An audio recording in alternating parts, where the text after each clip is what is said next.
Þú varst að klára Kaldárhlaupið núna rétt áðan.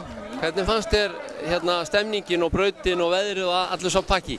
Veðrið er náttúrulega geðveikt. Þetta var flott braut, svolítið erfitt allir í snjónum en bara æðisleg stemming, skemmtilegt.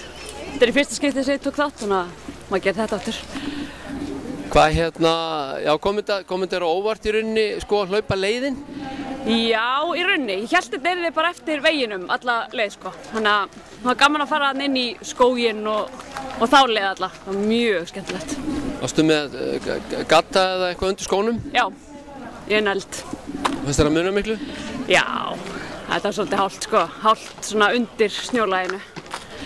Ertu í sameiginlegu formi núna? Ertu að hlaupa eitthvað með eitthvað markmið?